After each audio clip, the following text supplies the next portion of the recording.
Hello friends, my self R B Prasad. जैसा कि जानते हैं कि अपने YouTube channel R B Prasad के माध्यम से हम फिजिक्स, केमिस्ट्री एवं मैथ से संबंधित फैक्ट्स को देते रहते हैं।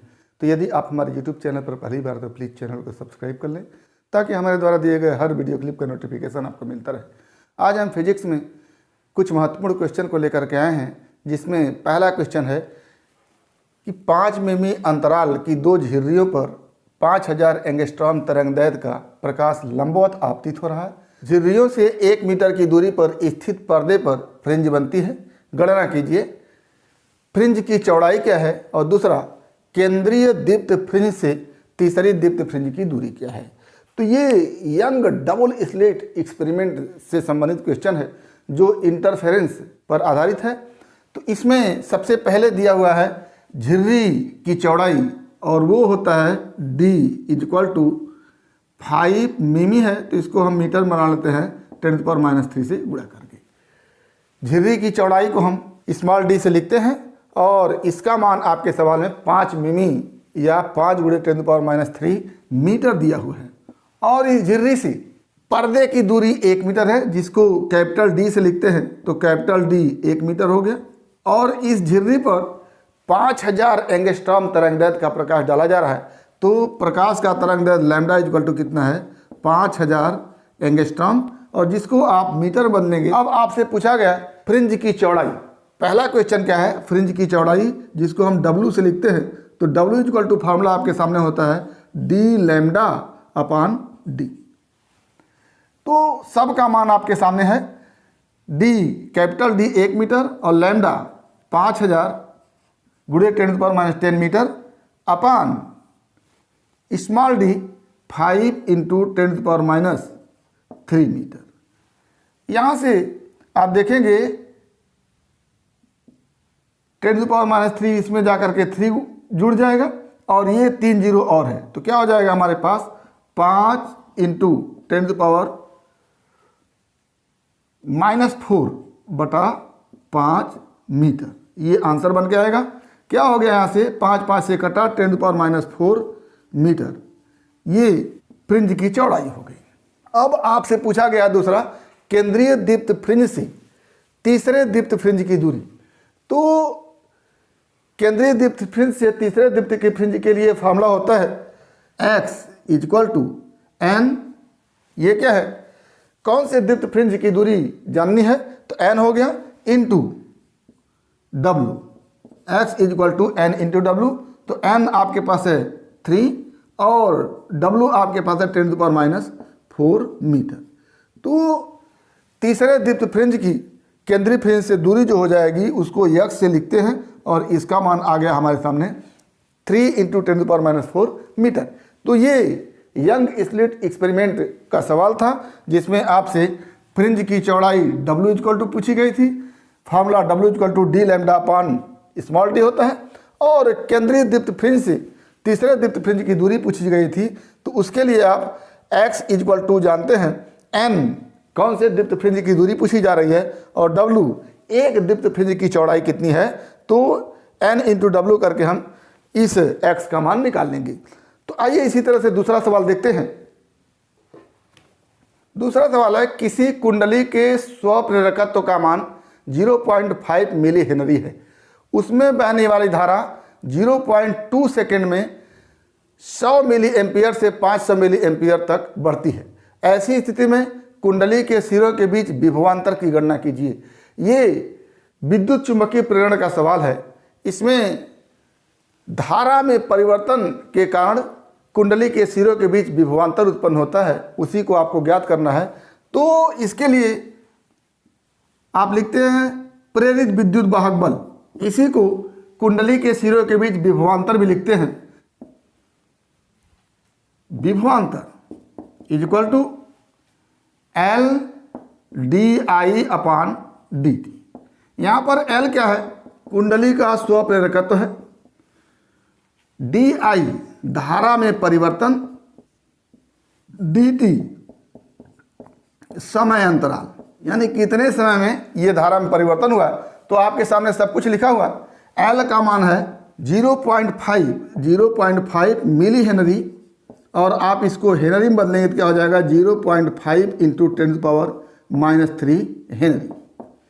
यानी कि इस पद्धति में हेनरी मात्रक होता है तो मिली हेनरी को हमने हेनरी में बदल दिया। और DI धारा में परिवर्तन 100 मिली एम्पियर से 500 मिली एम्पियर हो जाता है तो क्या हो जाएगा 500 माइनस 100 मिली एम्पियर, या इसी को हम एम्पियर में बदलेंगे तो क्या हो जाएगा 400 गुणे 10⁻³ एम्पियर। और DT समय अंतराल DT equal to 0.2 second, 0.2 second. अब इस फार्मूले में हम मान रख देते हैं क्या हो जाएगा विभवांतर इक्वल टू 0.5 इंटू 10⁻³ L हो गया, DI 400 इंटू 10⁻³ अपान DT 0.2। अब यहाँ से आंसर बन के आएगा 0.5 इंटू 4 इंटू 10⁻⁴ अपान 0.2। तो ये हो गया हमारे पास 5 गुणे 4 गुणे 10⁻⁴ बटा 2, 2 दूना 4 हो जाएगा, 5 दूना 10 हो जाएगा, 10 गुणे 10⁻⁴ वोल्ट, या इसी को लिख सकते हैं 10⁻³ वोल्ट। ये आंसर बन के आएगा। तो इस तरह से इसको सवाल करेंगे। विद्युत चुंबकीय प्रेरण का सवाल है जिसमें कुंडली में धारा में परिवर्तन के कारण उसके सिरों के बीच विद्युत वाहक बल या कह लें विभवांतर उत्पन्न होता है, और जिसके लिए फॉर्मूला होता है LDI/dt।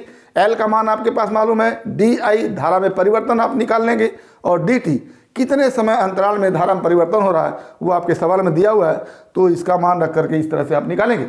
आइए तीसरा क्वेश्चन देखते हैं। तीसरा क्वेश्चन, किसी धातु का कार्यफलन 3.2 इलेक्ट्रॉन वोल्ट है, इस पर 4 इलेक्ट्रॉन वोल्ट ऊर्जा वाला एक फोटॉन आपतित होता है, उत्सर्जित फोटो इलेक्ट्रॉन की गतिज ऊर्जा कितनी होगी। सवाल फोटो इलेक्ट्रिक इफेक्ट से है, बहुत आसान सा सवाल है।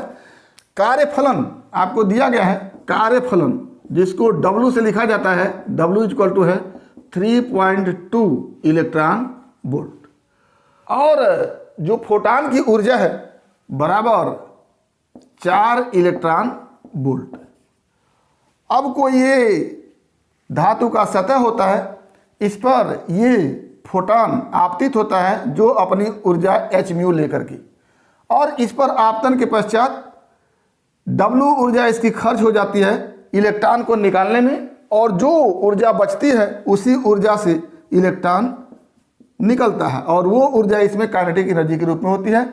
तो hν फोटॉन की ऊर्जा दी गई है 4 इलेक्ट्रॉन वोल्ट, और इसमें वर्क फंक्शन के रूप में खर्च हो गया 3.2 इलेक्ट्रॉन वोल्ट, और जो बचा वही फोटो इलेक्ट्रॉन की काइनेटिक एनर्जी होती है। तो कितना एनर्जी बचा हुआ है उसी को हमको निकालना है। तो लिखेंगे फोटो इलेक्ट्रॉन की एनर्जी, फोटो इलेक्ट्रॉन की ऊर्जा ½mv² काइनेटिक एनर्जी के रूप में होता है, इक्वल टू पूरी ऊर्जा थी 4 इलेक्ट्रॉन वोल्ट, और वर्क फंक्शन के रूप में कार्यफलन के रूप में खर्च हो गई 3.2 इलेक्ट्रॉन वोल्ट, और जो बचा है वही इलेक्ट्रॉन की ऊर्जा है। तो क्या हो जाएगी ½mv² equal to 0.8 electron volt, यानी फोटो इलेक्ट्रॉन की जो ऊर्जा है वो 0.8 इलेक्ट्रॉन वोल्ट होगी। तो ये हमारा हो गया तीसरा सवाल। आइए चौथा सवाल देखते हैं। चौथा सवाल है 2 वोल्ट विद्युत वाहक बल तथा 0.1 ओम आंतरिक प्रतिरोध वाली एक बैटरी 5 एम्पियर की धारा से आवेशित की जा रही है। बैटरी के भीतर धारा किस दिशा में प्रवाहित होगी और उसके दोनों टर्मिनल के बीच विभवांतर कितना होगा। तो यहाँ पर एक बैटरी है जिसको चार्ज किया जा रहा है, बैटरी को करंट दिया जा रहा है जिससे कि वो चार्ज हो, और पूछा जा रहा है कि उसके दोनों प्लेटों के बीच विभवांतर क्या होगा, जिसको हम टर्मिनल विभवांतर कहते हैं। तो क्या हो जाएगा, आप पहले एक सेल बनाते हैं इस तरह से, और ये एक और सेल है जिससे विद्युत धारा चलती है, और ये सेल जो है आवेशित होता है। तो इस दिशा में विद्युत धारा चलती है, तो ये जो सेल है इसको हम आवेशित कर रहे हैं। तो सीधी सी बात है कि इसमें जो धारा चलेगी इस सेल में प्लस टर्मिनल से माइनस टर्मिनल की ओर चलेगी। तो पहले तो पूछा गया धारा की दिशा, तो धारा की दिशा क्या हो जाएगी, पॉजिटिव टर्मिनल से निगेटिव टर्मिनल की ओर। ये पहला क्वेश्चन आपका था कि धारा की दिशा क्या होगी। तो इस चार्ज करने वाली बैटरी से हम धारा ले रहे हैं और जिस बैटरी को चार्ज करना है उसको धारा दे रहे हैं। तो अगर इस दिशा में धारा है तो धारा की दिशा पॉजिटिव टर्मिनल से निगेटिव टर्मिनल की ओर होगी। ये पहला आंसर हो गया। दूसरा आंसर होगा कि दोनों टर्मिनल के बीच विभवांतर क्या होगा।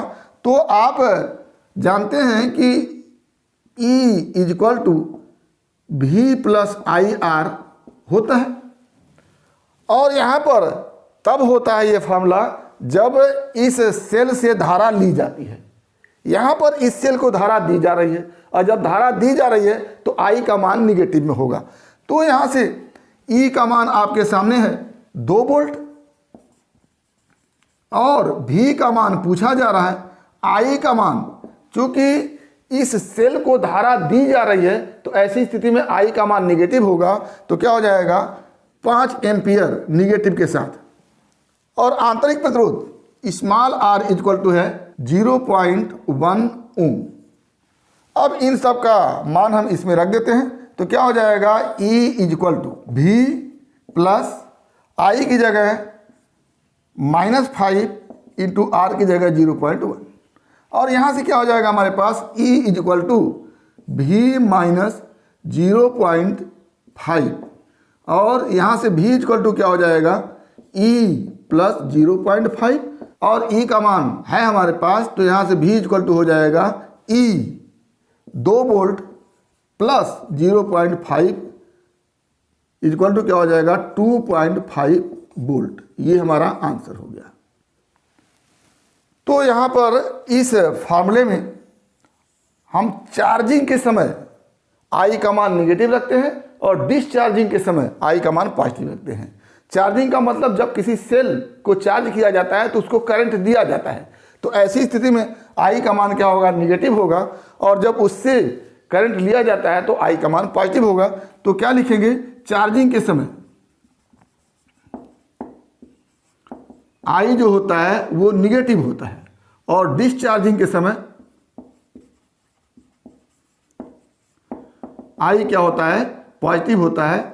और इस तरह से I चार्जिंग के समय निगेटिव लगा करके हमने आंसर को निकाला है, और जब इस सेल से धारा ली जाती है या इसको डिस्चार्ज किया जाता है तो ऐसी स्थिति में I का मान पॉजिटिव रख करके हम इस फार्मूले में अपने आंसर को निकालते हैं। तो ये हमारा 4 क्वेश्चन रहा। उम्मीद करते हैं कि इन चारों क्वेश्चन से आपको निश्चित रूप से लाभ होगा।